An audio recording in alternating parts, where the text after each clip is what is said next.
ओम शांति, ओम शांति, ओम शांति, ओम शांति, ओम शांति। ओम शांति। आज 24 मार्च 2025 प्रातः मुरली। ओम शांति। बाप दादा मधुबन। कहाँ बैठे हैं? मधुबन में बाप दादा के सम्मुख। आज मीठी मधुर मुरली में बाबा ने ज्ञान और भक्ति में क्या अंतर है वो विस्तार से समझाया है कि ज्ञान हमें क्या बनाता है? शीतल बनाता है, पावन बनाता है। और भक्ति हमें नीचे गिराया। भक्ति ने हमें गिरावट की तरफ ले गई, क्योंकि हमने अंधश्रद्धा से भक्ति की, समझ के साथ नहीं की। तो बाबा कहते कि ज्ञान तुम्हें शीतल बनाता है। इस ज्ञान से ही जो विकार हैं, वो काम, क्रोध, लोभ, मोह, अहंकार, ये जीत सकते हैं, इनको खत्म कर सकते हैं। भक्ति से ये खत्म नहीं होते हैं।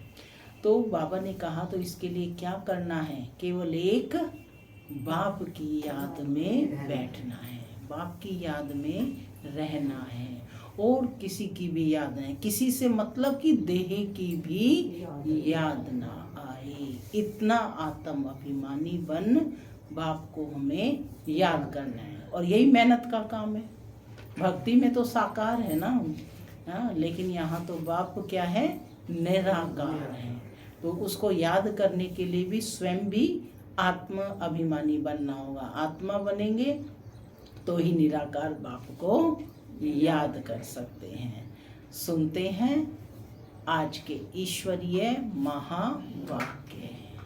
ओम शांति।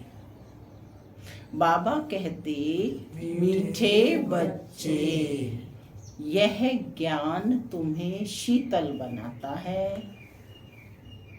इस ज्ञान से काम, क्रोध की आग खत्म हो जाती है। भक्ति से वह आग खत्म नहीं होती। यह ज्ञान तुम्हें शीतल बनाता है। इस ज्ञान से काम, क्रोध की आग खत्म हो जाती है। भक्ति से वह आग खत्म नहीं होती है। आज की मुरली से प्रश्न है, याद में मुख्य मेहनत कौन सी है? याद में मुख्य मेहनत कौन सी है?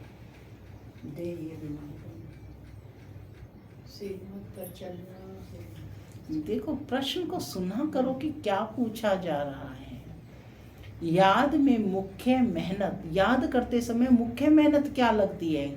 हाँ, कौन सा परिश्रम करना पड़ता है? आत्मा याद करने को, क्योंकि शरीर घड़ी घड़ी याद आता है ना। तो प्रश्न को सुनो और उसके अकॉर्डिंग उत्तर दिया करो। हर प्रश्न का वही उत्तर नहीं होता है, दो चार बातें बस वही सुनो और समझो, क्योंकि बाप रोज अविनाशी ज्ञान रतन दे रहे हैं। सुनते हैं बाबा का उत्तर। बाबा कहते, बाप की याद में बैठते समय देह भी याद ना आए। तो यही मेहनत हो गई ना सबसे ज्यादा, कि ये देह को भी भूलना है। आत्म अभिमानी बन बाप को याद करो, यही मेहनत है। इसमें ही विघ्न पड़ता है, क्योंकि आधा कल्प देह अभिमानी रहे हो। भक्ति माना ही देह की याद, भक्ति माना ही देह की याद। ओम शांति। माना मैं शांत स्वरूप आत्मा हूँ, शांति मेरा स्वधर्म है। बाबा कहते, मीठे बच्चे अब घर वापस जाना है। ओम शांति। बाबा कहते कि तुम बच्चे जानते हो, याद के लिए एकांत की बहुत जरूरत है। याद करने के लिए क्या चाहिए? एकांत। जितना तुम एकांत व शांत में बाप की याद में रह सकते हो, उतना झुंड में नहीं रह सकते हो। स्कूल में भी बच्चे पढ़ते हैं तो एकांत में जाकर स्टडी करते हैं, इसमें भी एकांत चाहिए, माने इस स्पिरिचुअल ज्ञान में भी एकांत चाहिए पढ़ाई के लिए। घूमने जाते हो तो उसमें भी याद की यात्रा मुख्य है। पढ़ाई तो बिल्कुल सहज है, क्योंकि आधा कल्प माया का राज्य आने से ही तुम देह अभिमानी बनते हो। पहला शत्रु है देह अभिमान। कौन है पहला शत्रु? बाप को याद करने के बदले देह को याद कर लेते हैं, इसको देह अहंकार कहा जाता है। यहाँ तुम बच्चों को कहा जाता है आत्म अभिमानी बनो, इसमें ही मेहनत लगती है, क्योंकि शरीर तो हमें याद है लेकिन आत्मा भूल जाती है, घड़ी घड़ी भूल जाती है, फिर दोबारा से मेहनत। तो बाबा ने कहा यही एक मेहनत है कि तुम्हें अपने को आत्मा समझना है। तो बाबा कहते हैं तुम बच्चों को कहा जाता है आत्म अभिमानी बनो, इसमें ही मेहनत लगती है। अब भक्ति तो छूटी, पूछ रहे हैं बाबा कि अब तो भक्ति छूटी या अभी भी भक्ति में ही लगे हुए हैं? भक्ति का ही फल ज्ञान है। भक्ति होती ही है शरीर के साथ, तीर्थों आदि पर शरीर को ले जाना पड़ता है, दर्शन करना है, ये करना है, शरीर को जाना पड़े। यहाँ तुमको यही चिंतन करना है कि हम आत्मा है, हमको परमपिता परमात्मा बाप को याद करना है। अब परम धाम जाने के लिए शरीर को ले जाना पड़ेगा। तो यही अंतर है भक्ति में और ज्ञान में। यहाँ आत्मा बन करके आपको याद करना है, और भक्ति बिना शरीर के नहीं हो सकती। तो बाबा कहते हैं यहाँ तुमको यही चिंतन करना है कि हम आत्मा है, हमको परमपिता परमात्मा बाप को याद करना है। बस जितना याद करेंगे तो पाप कट जाएंगे। भक्ति मार्ग में तो कभी पाप कटते नहीं। कोई बूढ़े आदि होते हैं तो अंदर में यह वहम होता है कि हम भक्ति नहीं करेंगे तो नुकसान होगा, नास्तिक बन जाएंगे। भक्ति की जैसे आग लगी हुई है, और ज्ञान में है शीतलता, इसमें काम क्रोध की आग खत्म हो जाती है। भक्ति मार्ग में मनुष्य कितनी भावना रखते हैं, मेहनत करते हैं। समझो बद्रीनाथ पर गए, मूर्ति का साक्षात्कार हुआ, फिर क्या जट भावना बन जाती है, फिर बद्रीनाथ के सिवाय और कोई की याद बुद्धि में नहीं रहती। आगे तो पैदल जाते थे। बाप कहते हैं मैं अल्प काल के लिए मनोकामना पूरी कर देता हूँ, साक्षात्कार कराता हूँ, बाकी मैं इनसे मिलता नहीं हूँ। मेरे बगैर वर्षा थोड़े ही मिलेगा, वर्षा तो तुमको मेरे से ही मिलना है। यह तो सभी देहधारी हैं, वर्षा एक ही बाप रचता से मिलता है। बाकी जो भी है जड़ अथवा चैतन्य, वह सारी है रचना। रचना से कभी वर्षा मिल ना सके। पतित पावन एक ही बाप है। कुमारियों को तो संग दोष से बहुत बचना है। बाप कहते हैं इस पतित पने से तुम आदि मध्य अंत दुख पाते हो। अभी सब हैं पतित, तुम्हें अभी पावन बनना है। निराकार बाप ही आकर तुमको पढ़ाते हैं। ऐसे कभी नहीं समझो कि ब्रह्मा पढ़ाते हैं। सबकी बुद्धि शिव बाबा तरफ रहनी चाहिए। सामने ब्रह्मा का चित्र है तो भी बुद्धि में क्या रहना है, शिव बाबा। शिव बाबा इन द्वारा पढ़ाते हैं। तुम दादियों को भी पढ़ाने वाला शिव बाबा है। उनकी क्या खातिरी करेंगे? तुम शिव बाबा के लिए अंगूर आम ले आते हो। शिव बाबा कहते हैं मैं तो अभोक्ता हूँ, खाते हैं शिव बाबा। तुम बच्चों के लिए ही सब कुछ है। क्या करते हैं? भक्तों ने भोग लगाया और बांटकर खाया। भगवान खाता है? मैं थोड़े ही खाता हूँ। बाप कहते हैं मैं तो आता ही हूँ तुम बच्चों को पढ़ाकर पावन बनाने। पावन बनाकर बनकर तुम इतना ऊंच पद पाएंगे, मेरा धंधा यह है। कहते ही हैं शिव भगवान वाच। ब्रह्मा भगवान वाच तो कहते नहीं है, ब्रह्मा वाच भी नहीं कहते हैं। भल यह भी मुरली चलाते हैं, परंतु हमेशा समझो शिव बाबा चलाते हैं। किसी बच्चे को अच्छा तीर लगाना होगा तो खुद प्रवेश कर लेंगे। ज्ञान का तीर तीखा गाया जाता है ना। साइंस में भी कितनी पावर है। बॉम्ब शादी का कितना धमाका होता है, तुम कितनी साइलेंस में रहते हो। साइंस पर साइलेंस विजय पाती है। क्या कहा? साइंस पर साइलेंस विजय पाती है। तुम इस सृष्टि को पावन बनाते हो। पहले तो अपने को पावन बनाना है, ड्रामा अनुसार पावन भी बनना ही है। इसलिए विनाश भी नूंधा हुआ है। जैसे पावन बनना नूंधा है, ऐसे विनाश भी नूंधा हुआ है। ड्रामा को समझकर बहुत हर्षित रहना चाहिए। अभी हमको जाना है शांति धाम। बाप कहते हैं वह तुम्हारा घर है। घर में तो खुशी से जाना चाहिए ना। कैसे जाएंगे घर में? खुशी से। इसमें देही अभिमानी बनने की बहुत मेहनत करनी है। इस याद की यात्रा पर ही बाबा बहुत जोर देते हैं। किस पर वो जोर देते हैं बाबा? याद की यात्रा। हाँ, खुद को आत्मा समझ बाप को याद करना, इसमें ही मेहनत है। बाप पूछते हैं चलते फिरते याद करना सहज है या एक जगह बैठकर याद करना सहज है? कैसे सहज है? भक्ति मार्ग में भी कितनी माला फेरते हैं, राम राम जपते रहते हैं, फायदा तो कुछ भी नहीं। बाप तो तुम बच्चों को बिल्कुल सहज युक्ति बतलाते हैं। क्या युक्ति बतलाते हैं बाबा?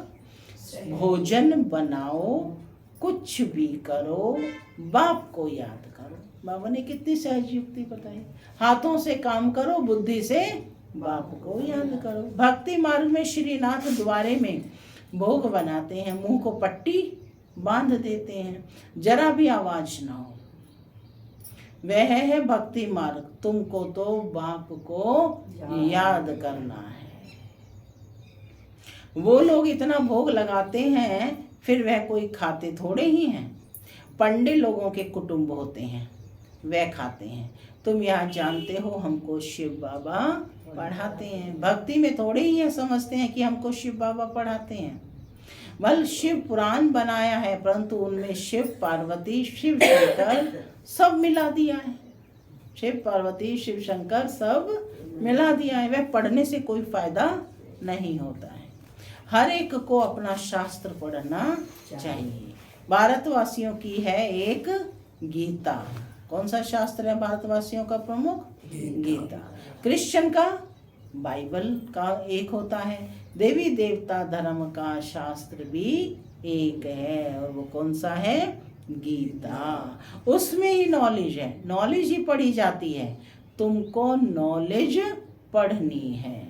लड़ाई आदि की बातें जिन किताबों में हैं उससे तुम्हारा कोई काम ही नहीं है। हम हैं योग बल वाले।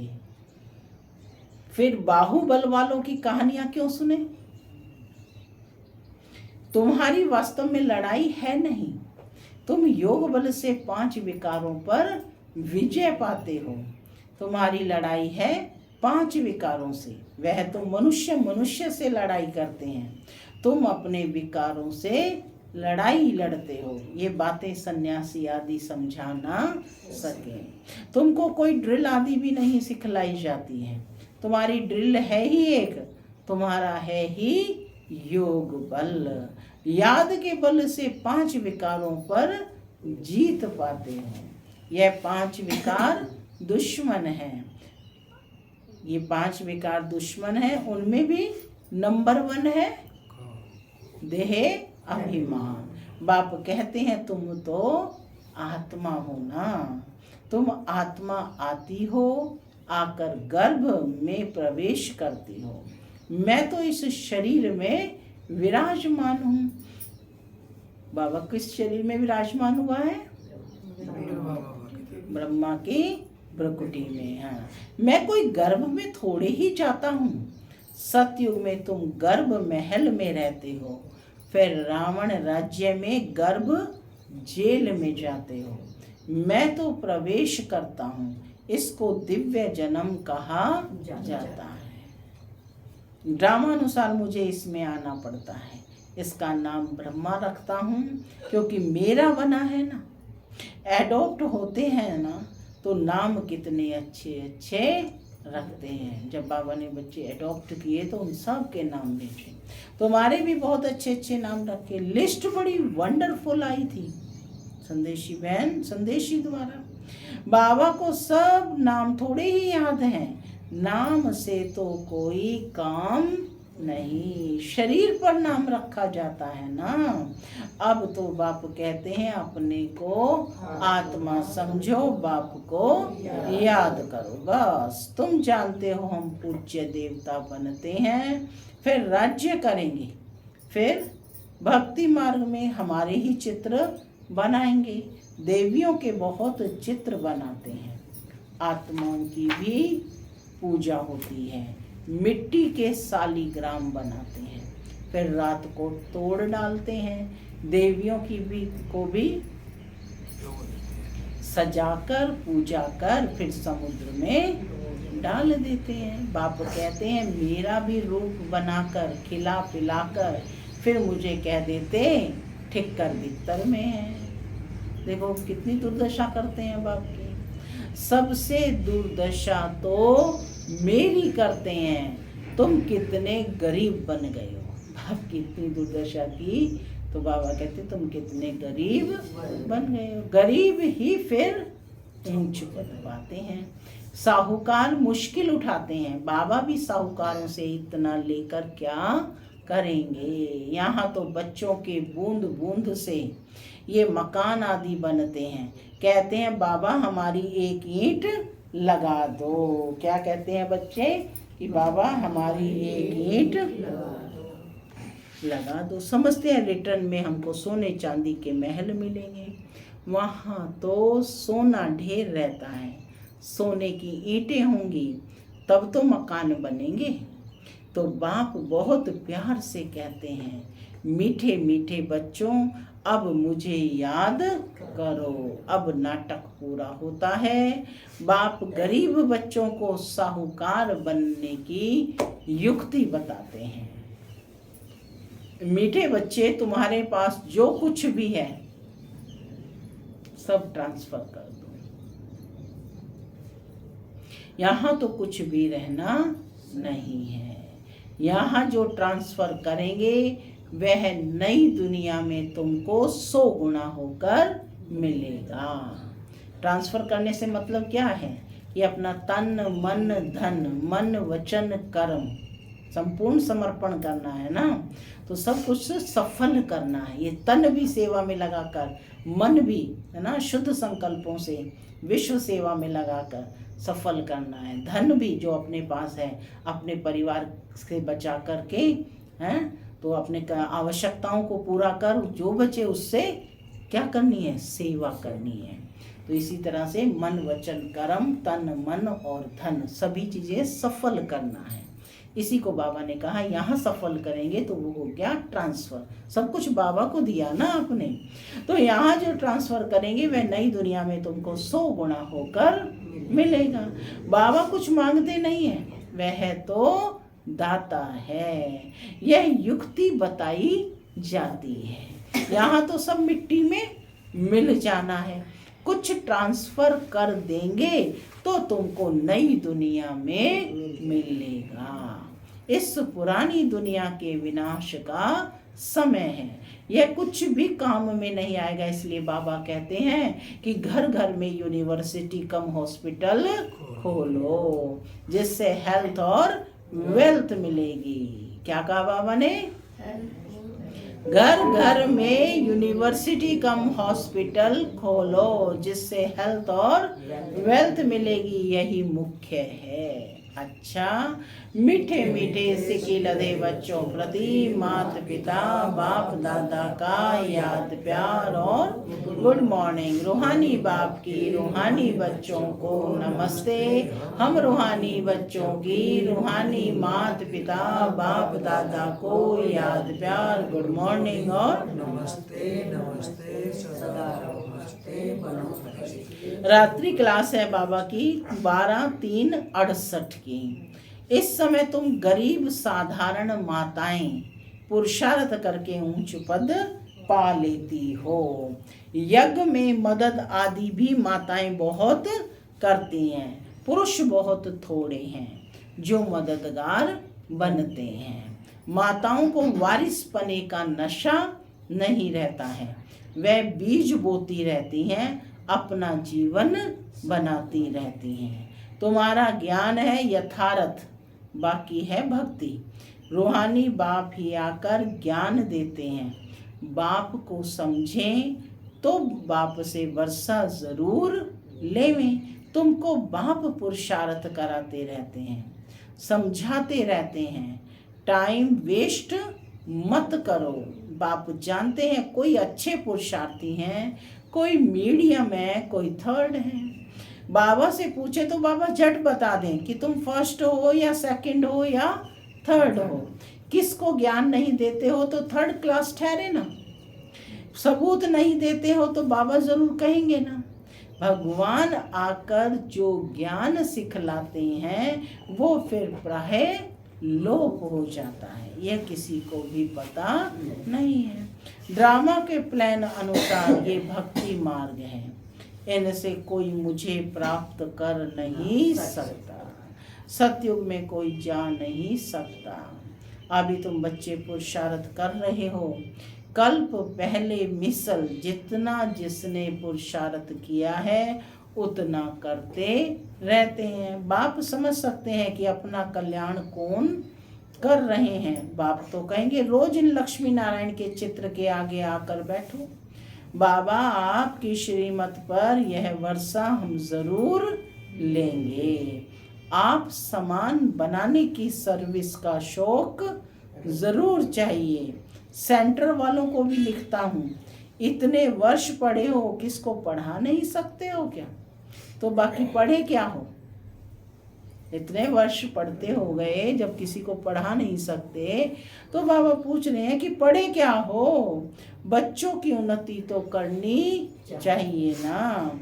बुद्धि में सारा दिन सर्विस के ख्याल रहने चाहिए। कैसे हम दूसरी आत्माओं का कल्याण करें, युक्ति होनी चाहिए कि आज हम किसको संदेश देंगे, आज किसको देंगे, है ना। युक्ति से हमें चलना है। तुम सब कौन हो?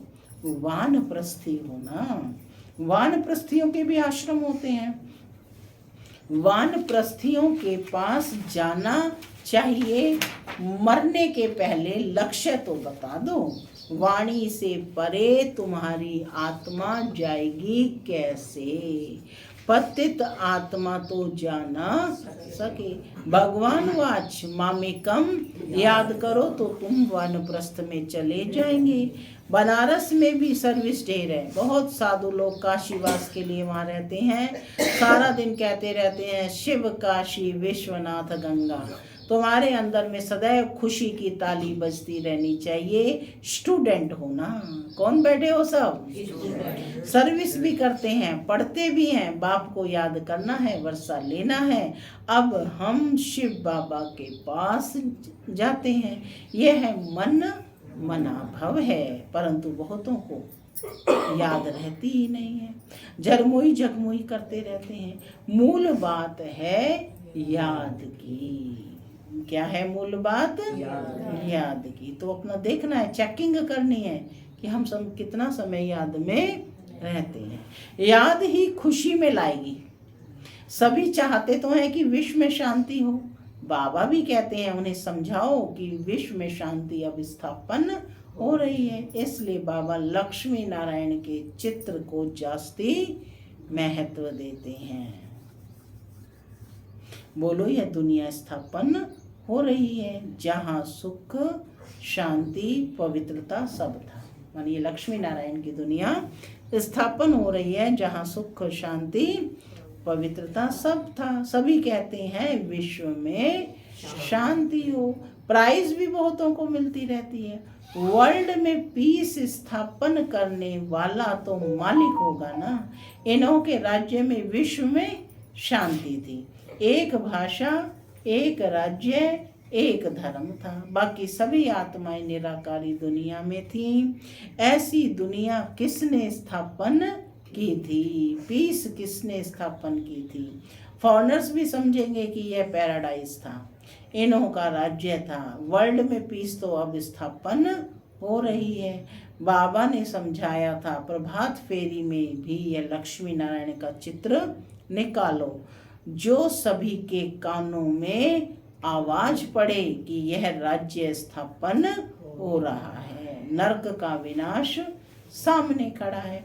यह तो जानते हैं, ड्रामा में अनुसार शायद देरी है, बड़ों बड़ों के तकदीर में अभी नहीं है। जिस समय ये मुरली चली 68 में, तब बाबा ने कहा आज तो देख रहे हैं ना, सब लोग आने लग रहे हैं, बड़े बड़े भी आ रहे हैं, बड़ों बड़ों के तकदीर में भी नहीं है। फिर भी बाबा पुरुषार्थ कराते रहते हैं, ड्रामा अनुसार सर्विस चल रही है। अच्छा, धारणा के लिए मुख्य सार है। तो बाबा ने गुड नाइट भी की बच्चों को, क्योंकि ये रात्रि क्लास थी।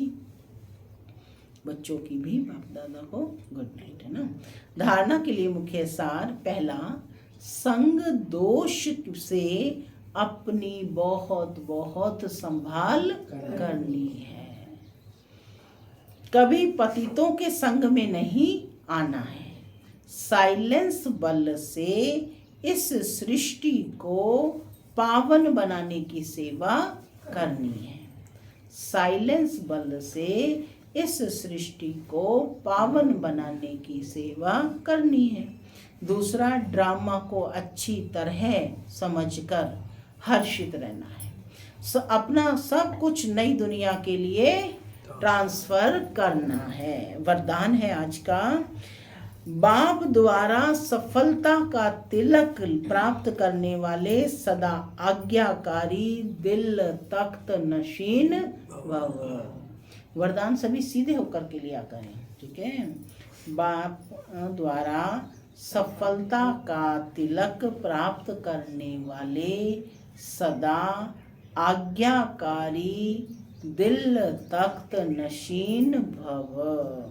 भाग्य विधाता रोज अमृत वेले अपने आज्ञाकारी बच्चों को सफलता का तिलक लगाते हैं। आज्ञाकारी ब्राह्मण बच्चे कभी मेहनत व मुश्किल शब्द मुख से तो क्या संकल्प में भी नहीं ला सकते। वह सहज योगी बन जाते हैं, इसलिए कभी भी दिल शिकस्त नहीं बनो, लेकिन सदा दिल तख्त नशीन बनो, रहम दिल बनो। अहम भाव और वहम भाव को समाप्त करो। स्लोगन है, विश्व परिवर्तन की डेट नहीं सोचो, स्वयं के परिवर्तन की घड़ी निश्चित करो। विश्व परिवर्तन की डेट नहीं सोचो, स्वयं के परिवर्तन की घड़ी निश्चित करो। अव्यक्त इशारे हैं, सत्यता और सभ्यता रूपी कल्चर को अपनाओ। जो प्योरिटी की पर्सनैलिटी से संपन्न रॉयल आत्माएं हैं, उन्हें सभ्यता की देवी कहा जाता है। उनमें क्रोध, विकार की इम्प्योरिटी भी नहीं हो सकती। क्रोध का सूक्ष्म रूप ईर्ष्या, द्वेष, घृणा भी अगर अंदर में है तो वह भी अग्नि है, जो अंदर ही अंदर जलाती है। बाहर से लाल पीला नहीं होता, लेकिन काला होता है। तो अब इस कालेपन को समाप्त कर सच्चे और साफ बनो। ओम शांति।